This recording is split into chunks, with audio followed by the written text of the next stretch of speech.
Hi ನಮಸ್ತೆ, ನಾನು ನಿಮ್ಮ ರೋಹಿಣಿ ಇಸ್ರೇಲಿಂದ ಮಾತಾಡ್ತಾ ಇದ್ದೀನಿ. ಸ್ವಲ್ಪ ಹೆಲ್ತ್ ಪ್ರಾಬ್ಲಮ್ ಇದೆ. ಯಾಕಂದರೆ ವಿಂಟರ್ ಹೋಗ್ತಾ ಸಮ್ಮರ್ ಬರ್ತಾ ಬರ್ತಾ ಬರ್ತಾ ಇರುವಾಗ ಆ ವೆದರಿಗೆ ಸೆಟ್ ಆಗೋಕ್ಕೆ ಇಸ್ರೇಲಲ್ಲಿ ಹೆಚ್ಚು ಕಡಿಮೆ ಒಂದು 40-50% ಜನರೆಲ್ಲರೂ ಎಲ್ರಿಗೂ ಶೀತ, ಕೆಮ್ಮು, ಕಫ ಎಲ್ಲ ಇದ್ದಿದ್ದೆ ಇಲ್ಲಿ. ಸೊ ನಂದು ಅದೇ ಹಣೆ ಬರ. ತುಂಬ ಜನ ನನಗೆ ಕಾಮೆಂಟಲ್ಲೆಲ್ಲ ಮೆಸೇಜ್ ಹಾಕ್ತೀರಾ. ಏನು ಅಂದರೆ ಮೆಸೇಜ್ ಬೇರೆ ಹಾಕ್ತೀರಾ, ಕಾಮೆಂಟಲ್ಲೇ ಮೆಸೇಜ್ ಹಾಕ್ತೀರಾ. ಏನು ಅಂದರೆ ಜಾಬ್ ಬಗ್ಗೆ ಹೇಳಿ, ಜಾಬ್ ಬಗ್ಗೆ ಹೇಳಿ ಅಂತ.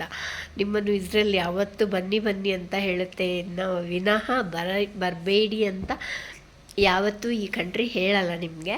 ಸೊ ನೀವು ಸ್ವಲ್ಪ ವೆಯ್ಟ್ ಮಾಡಬೇಕಾಗತ್ತೆ. ಏನು ಅಂದರೆ ತುಂಬ ಜನ ಅಲ್ಲಿ ಪೆಂಡಿಂಗಲ್ಲಿದ್ದಾರೆ. ಅಂದರೆ ಆಲ್ರೆಡಿ ಅಪ್ಲೈ ಮಾಡಿ ಎಲ್ಲ ರೆಡಿ ಆದ ತಕ್ಷಣ ಅಲ್ಲಿ ಯುದ್ಧ ಸ್ಟಾರ್ಟ್ ಆಯಿತು, ಸ್ಟಾಪ್ ಆಗಿದೆ ಅಲ್ವಾ.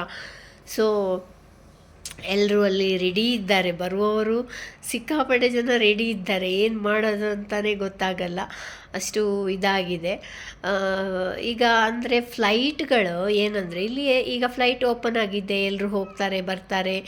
ಮತ್ತು ಕೆಲವೊಂದು ಕಂಪೆನಿಗಳು ಅಂದರೆ ತುಂಬ ಅರ್ಜೆಂಟ್ ಇದ್ದ ಕಂಪೆನಿಗಳು ಏನು ಮಾಡ್ತವೆ ಅಂದರೆ ನಮ್ಮನ್ನು ಬಾಂಬೆಯಿಂದ ಜಾರ್ಡನಿಗೆ ತಂದು ಜಾರ್ಡನಿಂದ ಇಸ್ರೇಲ್ಗೆ ತರ್ತಾ ಇದ್ದಾರೆ. ನಾವು ವೆಕೇಷನ್ಗೆ ಹೋಗುವವರು ಸಹ ಹಾಗೆಯೇ ಇಲ್ಲಿಂದ ಜಾರ್ಡನಿಂದ ಬಾಂಬೆ ಹಾಗೆ ಹೋಗ್ತಾ ಇದ್ದೀವಿ. ಮತ್ತು ಇವಾಗ ಸದ್ಯಕ್ಕೆ ಫ್ಲೈಟ್ಗಳೆಲ್ಲ ಓಪನ್ ಆಗಿದೆ. ಬಟ್ ನಿಮ್ಗೆ ಗೊತ್ತಲ್ಲ, ಗ್ರೌಂಡ್ ಪರ್ಮಿಷನ್ ಬೇಕು ಇಲ್ಲಿ. ಅಂದರೆ ನೋಡಿ, ಈಗ ಯುಥೋಪಿಯನ್ ಮೊನ್ನೆ ಎಲ್ಲರೂ ಫ್ರೆಂಡ್ಸ್ ಎಲ್ಲ ಟಿಕೆಟ್ ಮಾಡಿದರು ಇಲ್ಲಿಂದ ಯುಥೋಪಿಯಾದಿಂದ ಬಾಂಬೆಗೆ ಅಂತ. ಆದರೆ ವಿಷಯ ಏನಂದರೆ ಫ್ಲೈಟ್ ಬೆಳಿಗ್ಗೆನೇ ಕ್ಯಾನ್ಸಲ್, ನಿನ್ನೆದ್ದು ಬೆಳಿಗ್ಗೆನೇ ಕ್ಯಾನ್ಸಲ್, ಸಂಜೆದ್ದು ಫ್ಲೈಟ್ ಇದೆ ಬೆಳಿಗ್ಗೆನೇ ಕ್ಯಾನ್ಸಲ್. ಅಂದರೆ ಇಲ್ಲಿದು ಪರ್ಮಿಷನ್ ಬೇಕು ಅವರಿಗೆ, ಇಲ್ಲಿ ಬಂದು ಲ್ಯಾಂಡ್ ಮಾಡೋಕ್ಕೂ ಪರ್ಮಿಷನ್ ಬೇಕಲ್ವಾ. ಫ್ಲೈಟ್ಗಳು ಓಡಾಡ್ತವೆ, ಬಟ್ ಕೆಲವೊಂದಕ್ಕೆ ಪರ್ಮಿಷನ್ ಇಲ್ಲ.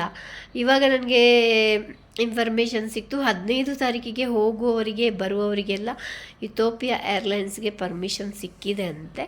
ಸೊ ಇಥೋಪಿಯಾ ಏರ್ಲೈನ್ಸಲ್ಲಿ ಯಾರ್ದೆಲ್ಲ ಟಿಕೆಟ್ ಕ್ಯಾನ್ಸಲ್ ಆಗಿದೆ ಅವರೆಲ್ಲರೂ ಟ್ರೈ ಮಾಡ್ಬೋದು ಹೋಗೋಕ್ಕೆ.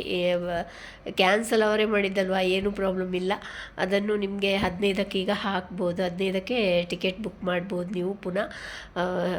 ನಿಮ್ಮದು ಯಾರು ಏಜೆಂಟ್ ಇದ್ದಾರೆ ಅವ್ರ ಹತ್ರ ಮಾತಾಡಿಕೊಂಡು. ಸೊ ಒಳ್ಳೆ ಏಜೆನ್ಸಿಗಳಿಗೆ ಹೋಗಿ ಅಪ್ಲೈ ಮಾಡಿ ಸ್ವಲ್ಪ ವೆಯ್ಟ್ ಮಾಡಿ. ಹೌದು, ನಾನು ಎಷ್ಟು ಸರಿ ಹೇಳಿದ್ದೇನೆ. ಎಷ್ಟು ಸರಿ ಹೇಳುವಾಗ ಕೆಲವೊಂದು ಜನ ಎಂತ ಎಲ್ಲ ಕಮೆಂಟ್ ಹಾಕಿದ್ದೀರಿ. ನಿಮ್ಮ ಕಮೆಂಟ್ಗಳನ್ನು ನೀವೇ ನೋಡ್ಕೊಳ್ಳಿ. ಆವಾಗ ನಾನು ಹೇಳಿದ್ದೆ, ಯಾವಾಗ ನಿಲ್ಲಿಸ್ತಾರೋ ಏನೋ ಗೊತ್ತಿಲ್ಲ, ಬರೋರು ಬೇಗ ಬೇಗ ಬನ್ನಿ ಅಂತ ಹೇಳಿಲ್ವಾ? ನಾನು ಹೇಳಿದ್ದೆ ತಾನೇ ಆವಾಗ, ಅಲ್ಲಿ ಹೋಗಬೇಡಿ ಅಂತ. ಇವಾಗ ನಮಗೆ ಬರಬೇಕು ಅಂದರೆ ನಾನು ಆವಾಗಲೇ ಹೇಳಿದ್ದೆ, ಟ್ರೈ ಮಾಡಿ ಬೇಗ ಏನೋ ಪ್ರಾಬ್ಲಮ್ ಆದರೆ ಮತ್ತೆ ಬರೋಕ್ಕಾಗಲ್ಲ ಅಂತ. So okay, thank you so much, bye bye.